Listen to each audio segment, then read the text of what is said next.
Olá, pessoal, boa noite. Estamos aqui reunidos mais uma vez para dar sequência ao nosso estudo do livro Céu e Inferno. Estamos falando do capítulo 12 e vamos começar os nossos trabalhos dando início às leituras que gentilmente a Gisele fará. Boa noite a todos. Eu vou ler uma mensagem que está no livro Palavras de Vida Eterna, número 118, ante a palavra do Cristo. As palavras que eu vos disse são espírito e vida. Jesus, João, capítulo 6, versículo 63. Em todos os tempos surgem no mundo grandes espíritos que manejam a palavra, impressionando multidões. Entretanto, falam em âmbito circunscrito, ainda quando se façam ouvidos em vários continentes. Dante define uma época, Camões exalta uma raça, Shakespeare configura as experiências de um povo, Voltaire exprime determinada transformação social.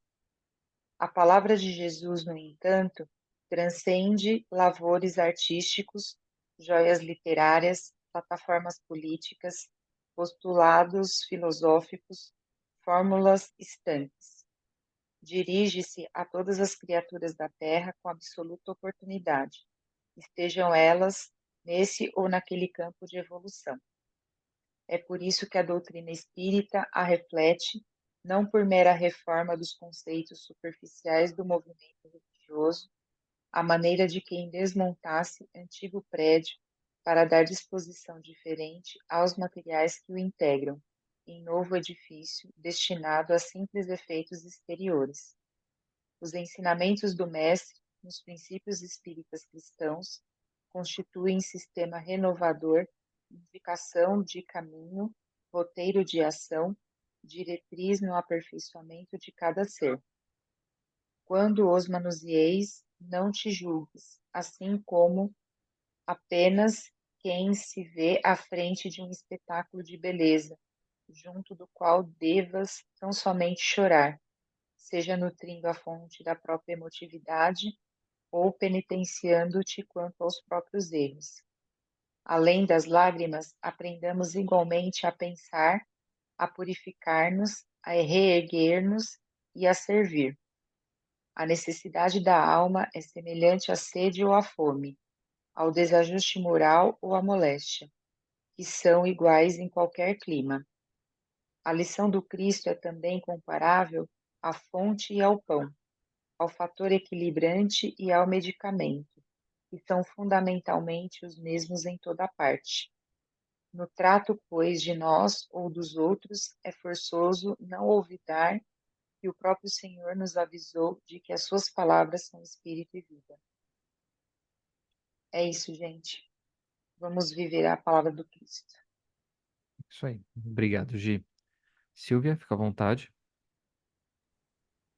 Queridos amigos, queridos irmãos, vamos elevar nossos pensamentos, tentar chegar um pouquinho mais próximos a Deus, a Jesus, e pedir ao Pai de infinita bondade e amor, que nesse momento de estudo nos colocamos diante de Ti, rogando a tua proteção, as palavras de Kardec e as palavras do Cristo possam ecoar em nossos corações, nos inspirando no bem, no amor. Pedimos também, Senhor, no nosso planeta, por todo o nosso país, que nos acolhe. Rogamos pelo meio ambiente, especialmente pelas florestas, pelas matas, pelos ecossistemas, pelos animais que estão sofrendo com tantas queimadas, com tanta destruição, com tantos irmãos menores que estão desencarnando, com tantas pessoas que estão sofrendo, que estão com medo, estão tendo dificuldade em respirar. Que as forças da natureza encontrem a paz e o equilíbrio, que a gente possa receber chuva, que os corações humanos despertem para os cuidados e os respeitos. Pedimos ainda pela saúde da nossa irmã Graça e de todos que, assim como ela, encontram-se em necessidades de cura e alívio,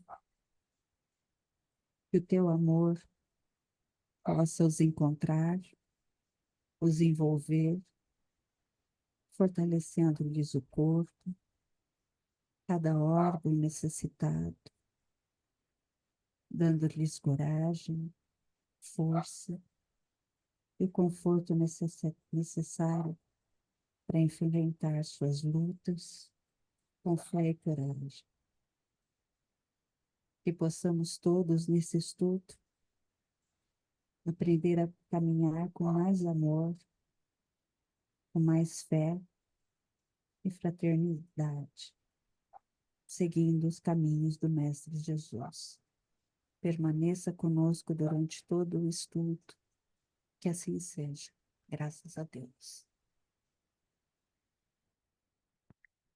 Graças a Deus. Obrigado, Silvia.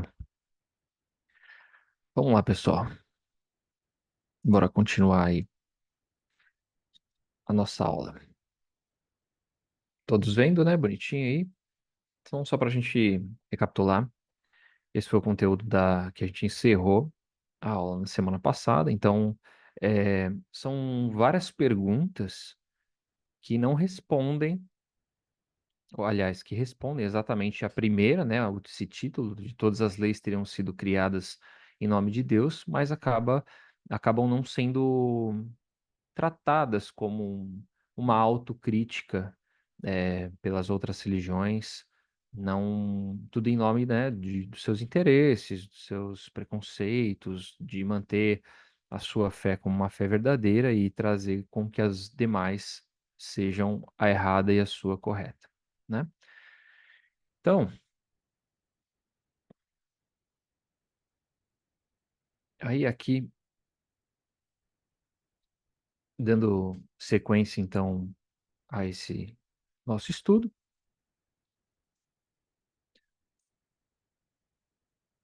a gente eu tô fazendo caquinhas aqui, né? Como que eu fiz esse risco, eu não sei, gente. E também não sei como apagar.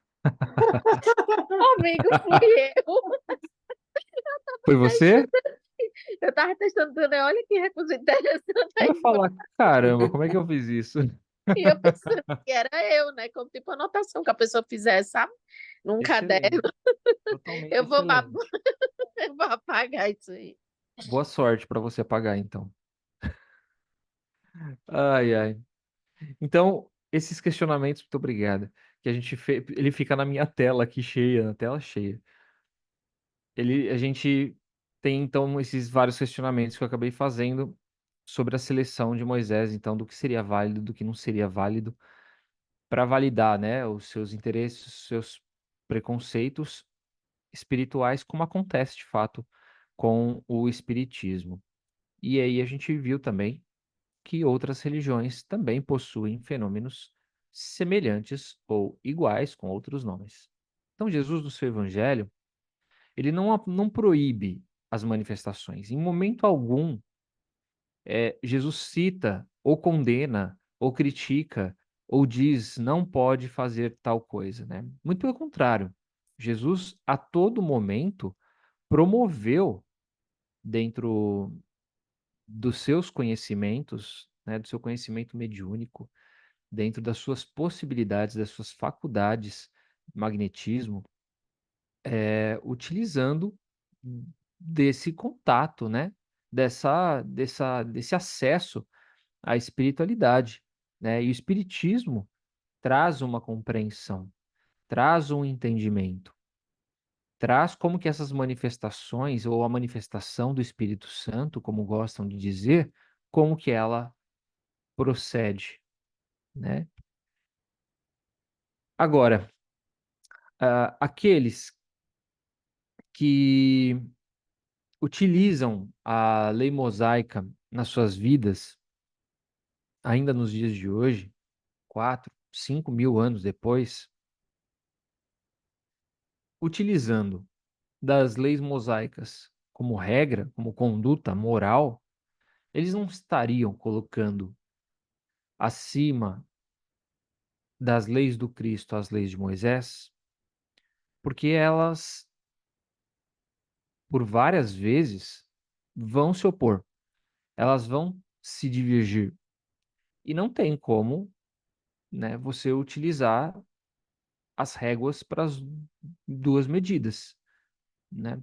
Ainda mais quando elas, em algum momento, vão acabar se contradizendo. Então, a lei cristã, ela prega o amor, ela prega o respeito, ela prega o acolhimento, né, ao diferente, o acolhimento ao inimigo, o perdão.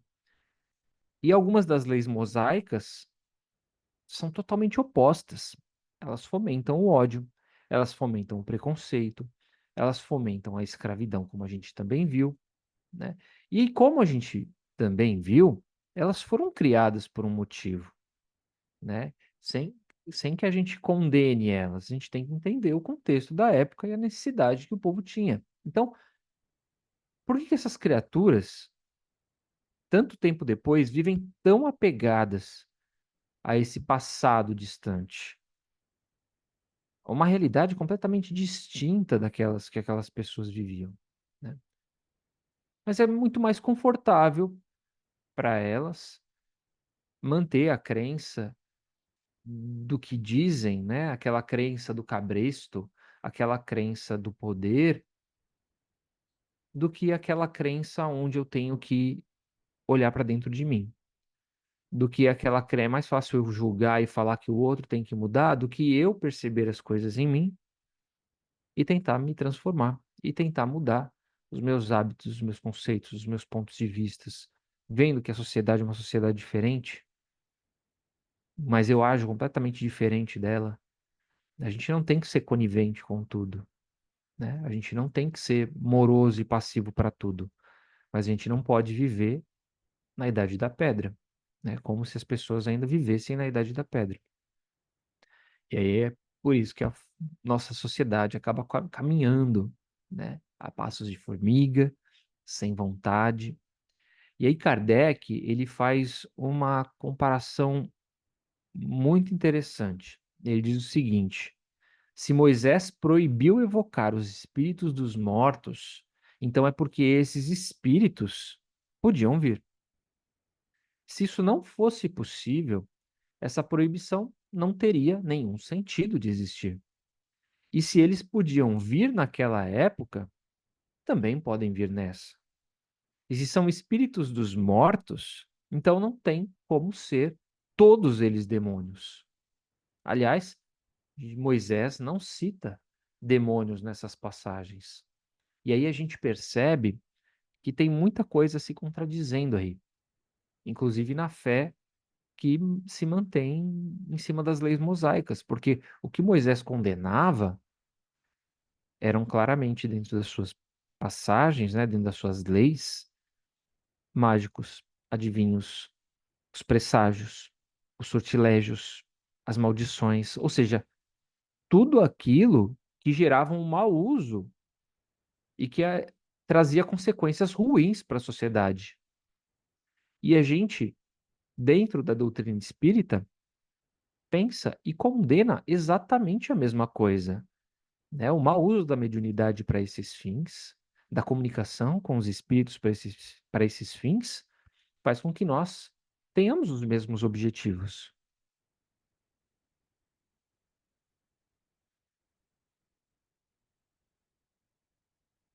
E os espíritas, eles não evocam para receber dos mortos informações ilícitas, para saber o futuro, para saber as sortes das suas vidas. O espírita, ele deve evocar para receber conselhos, né, daquelas criaturas que não estão entre nós nesse momento, né, mas que podem voltar ou que são espíritos mais iluminados. Essas informações da evocação, elas devem nos auxiliar e devem servir para que nós auxiliemos os espíritos que são sofredores. Então, nós vamos ter diversos tipos de espíritos se comunicando conosco. Isso a gente aprende lá no Livro dos Médiuns.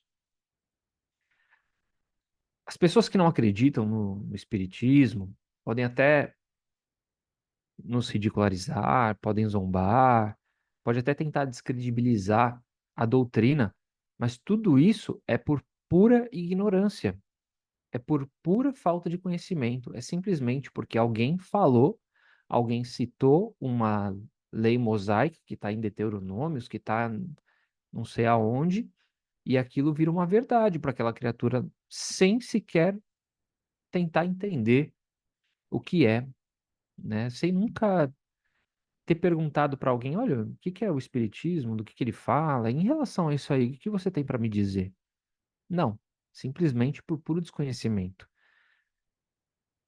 E pode também, né, criticar que tem muito médium por aí charlatão. E é verdade, porque infelizmente tem muito médium que se perde no meio do caminho, com fama, com poder, né, com status que se dá. E é muito engraçado, né, que muitos deles a gente vê esse esse desvio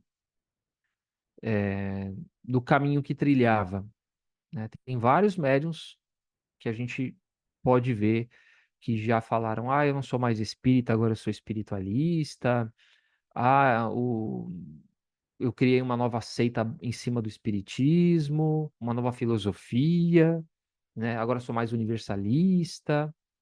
No fim das contas, acaba utilizando dos mesmos recursos que já utilizava antes, mas com outro tipo de com status, com uma outra, né, um outro perfil.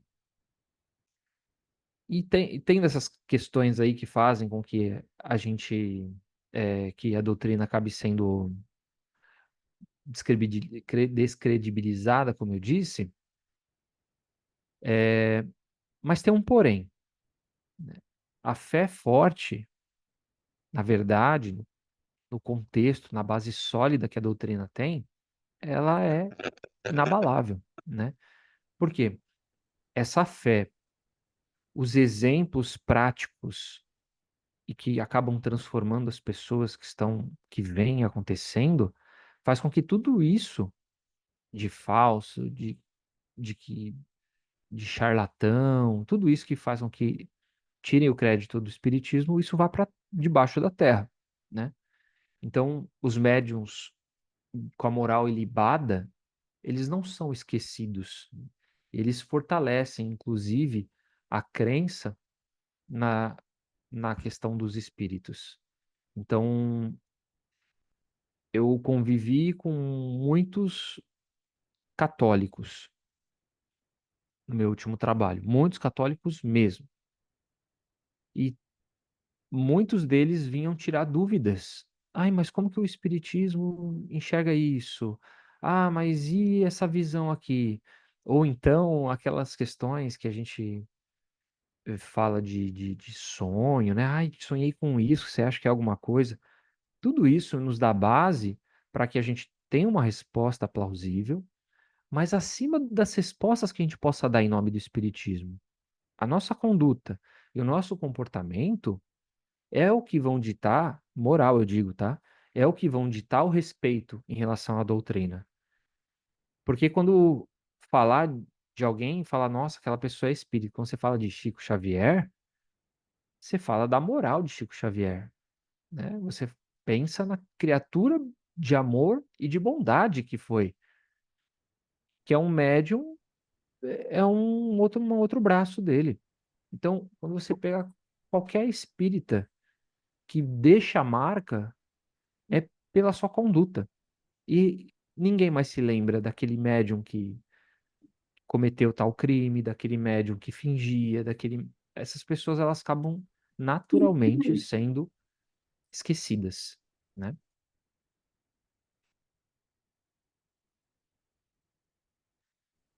Rafa. Quer alguém É, que fala, Aninha? Desculpa, eu vi que sua mão tá levantada. já faz 10 anos. Desculpa, eu só vi agora. É que eu tô de olho aqui, o pessoal tá entrando aqui, eu tô abrindo. Sobre esse pessoal, esses médiums, né, que deixam o espiritismo, há muito tempo atrás eu li até que não era só esse médium, né, na verdade era a família toda de médiums, bem famosos, inclusive não, né, gente, inclusive, que um desses entes dessa família disse assim, que o espiritismo é muito exigente, né? Que o movimento espírita é muito exigente em relação à mediunidade e que esse tipo de exigência não daria para aquela pessoa, né? Então, ela queria ter liberdade de exercer a mediunidade como ela bem entendesse. E o que a gente viu, né, em relação à maioria dessas pessoas é justamente fazendo a mediunidade um ofício, uma profissão, né? E não é bem essa proposta que a gente aprende no espiritismo. Aliás, que a gente aprende no bom senso, né? O bom senso chama, o bom senso pede, né? Então era isso que eu queria dizer. E teve outra coisa também, mas eu já esqueci. Se eu lembrar, eu volto. Beleza. Quem diz que é falta de respeito essa comunicação com os mortos, né, essa busca pelos mortos, certamente não tem uma opinião própria. É aquilo que eu disse do desconhecimento, né? Por quê? Se a pessoa ela não acredita em uma alma, se ela é um descrente, um ateu, uma pessoa que não acredita em vida após morte, que ela acredita que só tem essa vida, que acabou tudo, não teria sentido para ela dizer algo desse tipo, né? De que não existe essa comunicação. Então, tipo, que se ela não acredita, não tem nem por que ela combater isso. E se ela for uma pessoa crente na vida pós-morte e acha que somente os demônios, os espíritos ruins, né? Os demônios podem se manifestar, ela tá meio que se auto-sabotando. Primeiro porque a gente viu que as manifestações, elas podem vir de seres angelicais, a não ser que fossem almas demoníacas se passando por elas. Então, a gente viu manifestações de outras religiões onde os seres angelicais contataram, né, e conversaram, deram instruções. Se não são essas criaturas que se manifestaram, porque não pode se manifestar, então são demônios se passando por elas. Segundo, se a gente tem alguém querendo entrar, a Ellen. Se teoricamente quem está no inferno ou no céu, de lá não pode sair, porque são lugares onde são as moradas dessas almas, os demônios teriam que ter um habeas corpus, uma tornozeleira eletrônica, uma liberdade provisória para dar uma saidinha. E, teoricamente, isso não acontece. E as almas que estão nos céus, elas estão muito, muito ocupadas para poder ficar vindo aqui constantemente, se comunicando. né, comunicando com nós, réis mortais, elas estariam lá vivenciando as suas felicidades, não teria que ficar sentindo ficar voltando para esse mundo cheio de misérias. E aí sobram só aquelas criaturas que estão lá no purgatório. E essas teriam muito mais a se preocupar em vir para cá e infernizar a gente, porque elas estão tentando salvar suas próprias vidas, porque elas estão presas num lugar onde elas não querem ficar. Suas vidas não, né? As suas almas.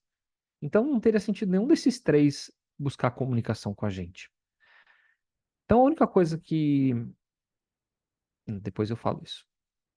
Senão eu vou dar spoiler. O Gisele comentou aqui: as manifestações acontecem e as pessoas não sabem lidar. Nas outras religiões não se busca estudar esses fenômenos e o espiritismo estuda e ajuda essas pessoas e espíritos, porque o conhecimento cura. E para tentar enfraquecer o espiritismo, vinculam com a figura alegórica do diabo. E aí, em cima do que você falou, Gi, muito obrigado. Você acabou lembrando uma coisa que eu tinha esquecido de falar. Gente, quanta igreja tem? Quanta casa espírita tem? Quanta igreja protestante ou católica tem? Imagina se só nas igrejas protestantes tem espíritos bons e nas espíritas só os ruins. Nas de Umbanda só os ruins. Haja espírito bom aí só para eles e haja espírito ruim só pra gente, né? Além do mais, hoje tem muita igreja, né? Tem igreja saindo pelo ladrão, uma em cada esquina. Se esses espíritos estão se manifestando, é muito espírito se manifestando. E, consequentemente, essas manifestações não poderiam acontecer. Então, tem muito espírito bom se manifestando, né?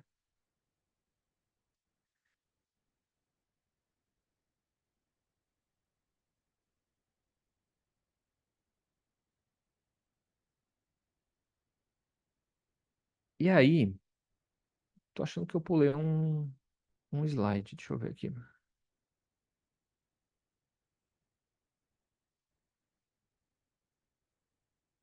Ah, não, tá certo. Eu que pulei. Pulei mesmo. Deixa eu voltar.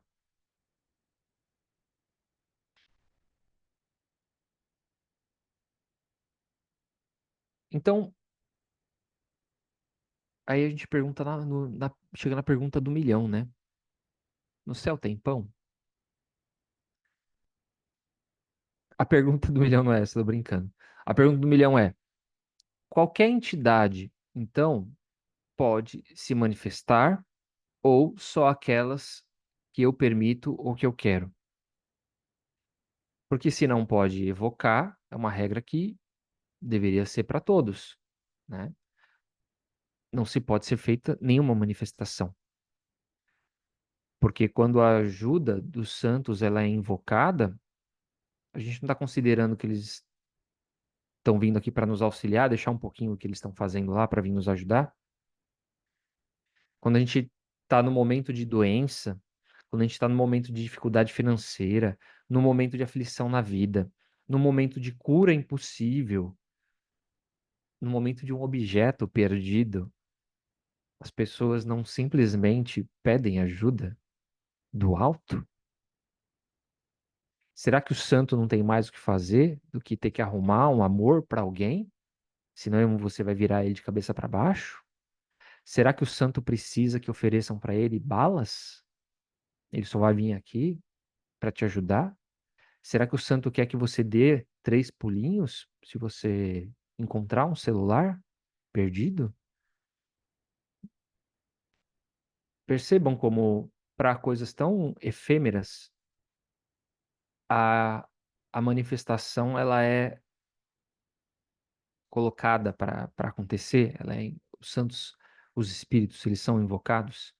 Então, se eles podem vir, né, os menos evoluídos também poderiam estar. O problema é que não se olha, né? Vamos voltar para aquela autocrítica, próprio umbigo. Então só aparece o que eu quero. Para mim só aparece o que eu quero, para o outro aparece o que eu quero também. Falta essa autoavaliação. É mais fácil voltar, então, para aquilo que está lá no Velho Testamento, para aquelas palavras, para aquelas frases para aquelas leis que criticam e que impõem uma realidade que me deixa confortável, do que fazer valer algo que já não tem mais sentido para a nossa sociedade. Então, se bate tanto assim no peito, né? Citando os livros, os capítulos, os versículos, e acabam não vendo uma possibilidade de ignorância e principalmente de preconceito, e acabam agindo de uma forma igual ou semelhante também no trato dos espíritos.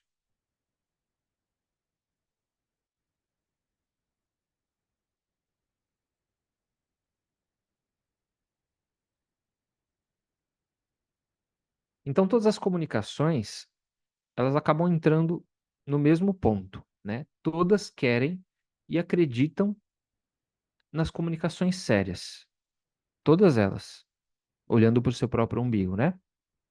Mas como se faz isso? A gente tem um manual, que é investigar, que é buscar, que é pesquisar, analisar essa comunicação, analisar essa manifestação. Quem que sou eu para ditar ou para dizer que as informações que os cientistas trouxeram na semana passada, alegando o sangue do Cristo, não é verdade? Se eu for dizer isso, eu me igualaria aos preconceituosos.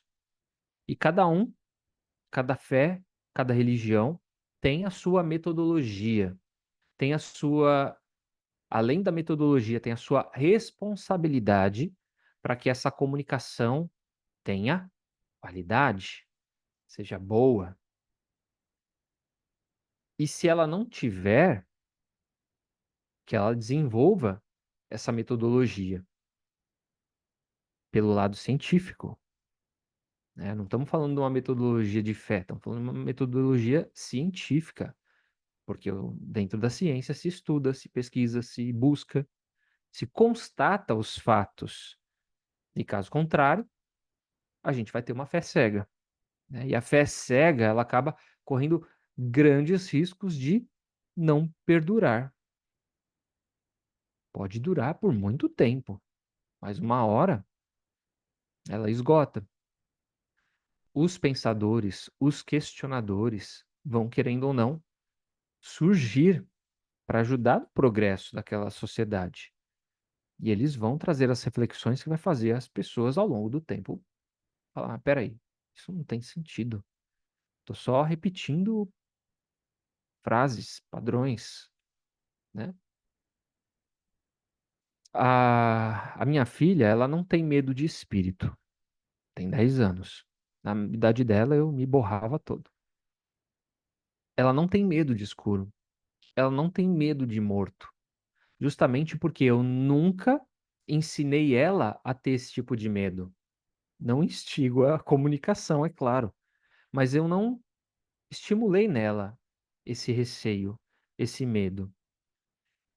E totalmente diferente da minha infância, onde se amedrontava as crianças, se contava lendas, as histórias da loira do banheiro, né? Tinham várias fantasias aí, aonde as crianças tinham medo, naturalmente, de uma série de coisas, de ficar só. Eu não levantava à noite para ir no banheiro de jeito nenhum, né? Então, assim, eu nunca estimulei isso nela. Muito pelo contrário, eu tenho que trazer ela para a razão. Caso ela me questione, né? Caso ela faça alguma pergunta. E aí eu querendo ou não, fazendo isso, eu tô quebrando um tabu, né, da sociedade para com ela. E assim como eu não ensino ela a ter medo, eu tenho a responsabilidade de fazer com que ela entenda. Por isso que, se questionado, eu vou explicar. Mas ela já passou muito dessa fase, né? Então, para ela é ok, né? O escuro é escuro. Não vai aparecer alguém embaixo da minha cama, não vai aparecer alguém. Claro que se ela tivesse a mediunidade desenvolvida, como acontece com muita gente, naturalmente ela iria me questionar, né? Teria talvez medo, ou não, porque tem gente que conversa com as almas que aparecem aí para as pessoas, então não tem como descobrir. Mas esse medo, pelo menos, ela não tem nativo nela e nem estimulado. Então Kardec encerra esse capítulo dizendo: olha, devemos rejeitar as comunicações, ou melhor, rejeitar as comunicações além túmulo é rejeitar também um poderoso meio de instrução que em si mesmo resulta da iniciação à vida futura e dos exemplos que as comunicações nos oferecem. Então, olha que recheio maravilhoso, né? Proibir as comunicações é privar as almas infelizes da assistência que nós lhe podemos prestar, caridade. E lembremos que a única coisa que proíbe as evocações, gente. Deixa eu ver se esse é o último slide. Não, tem mais um.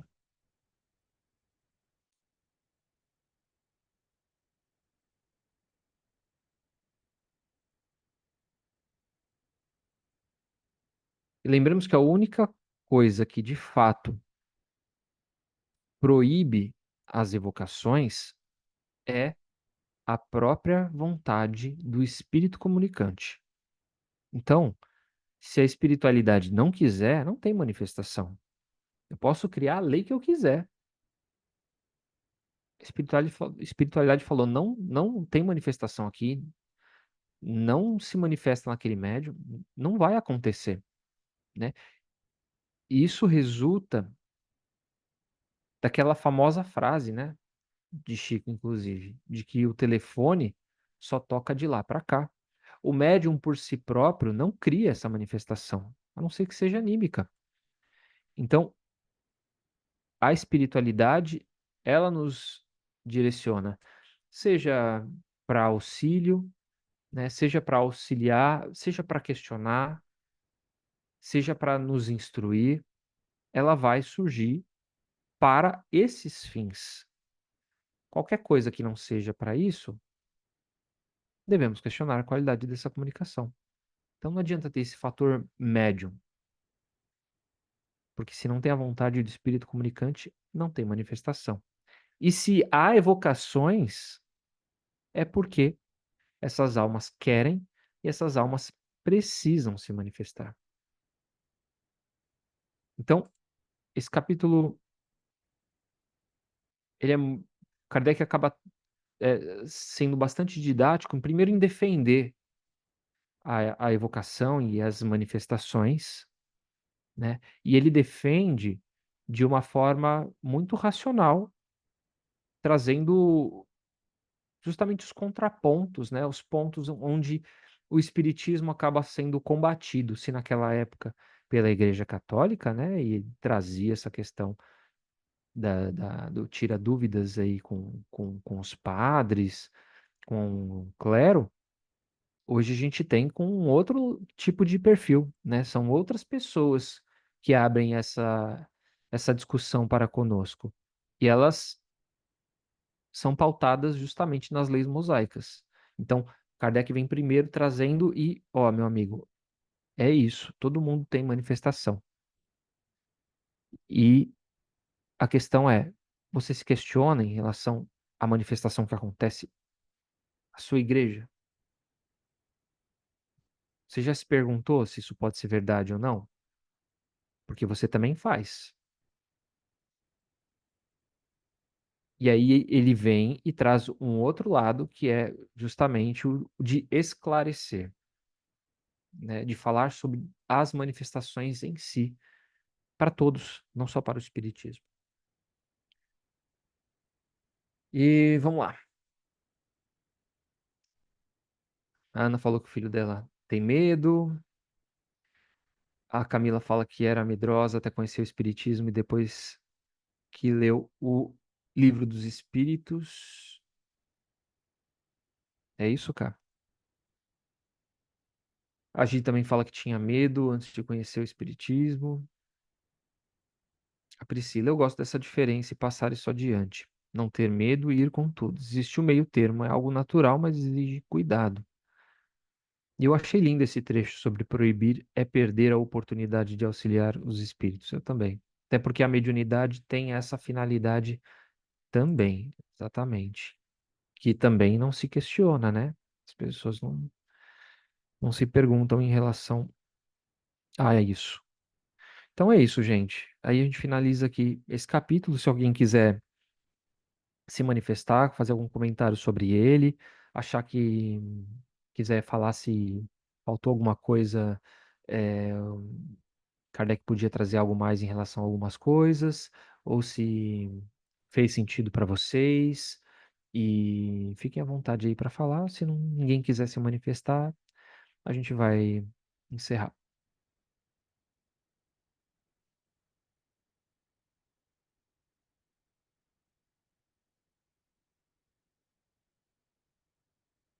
Então tá bom. Ficou claro então para todos. Beleza, então, pessoal. Semana que vem, então, damos início ao próximo capítulo. Márcia Ellen, está entre nós, irmã? Estou, Deixa estou eu te, aqui. deixa eu te evocar aqui para fazer a prece de encerramento. Ai, pai. Então tá bom. Vamos fechar nossos olhos, agradecer por esta noite, por esse estudo, agradecer aos nossos amigos espirituais pelo envolvimento, pelo acolhimento, por tudo que vem sendo sentimentado nas nossas almas e nos fortalecendo. Agradecer por estarmos reunidos nessa grande família espiritual, que o lar de cada um possa ser envolvido, possamos nos permitir compartilhar desses fluidos salutares de luz, de paz, que esses mesmos fluidos se estendam à nossa irmã Graça, para que ela tenha o seu corpo físico restabelecido, para que a cura se faça, para que a sua família e ela mesma tenham força, tenham fé de que é um momento necessário, mas daqui a pouco ela retorna para seu lar, junto com seus familiares. E assim como outros irmãos que também passam por períodos de provação em relação à saúde, ao seu bem-estar físico, moral, espiritual, possamos todos ter a firme certeza de que não estamos sozinhos, de que mãos acolhedoras nos envolvem, nos acalantam, nos fortalecem. E agradecemos a esses irmãos amados que nos inspiram, que cuidam de nós e que tenham a certeza de que o melhor nós já temos condições de dar. Obrigada, irmãos, dos dois planos, que possamos ao descansar nosso corpo físico, ainda permanecer nessa sintonia, poder desfrutar de estudos, de auxílio, que possamos estar com o nosso coração aberto na seara do Cristo, e Ele seja sempre a nossa fonte de luz, inspiração e auxílio. Muito obrigada, nos abraça, nos envolve e fica conosco, Pai, hoje e para todo sempre. Que assim seja. Que assim seja. Muito obrigado. Gratidão, Ellen, a todos vocês. Nada, ótima noite para Comentários. todos. Uma boa noite para todo mundo. Nos encontramos na próxima Boa aula. noite. Bom descanso. Boa noite, gente. Obrigada. Boa noite.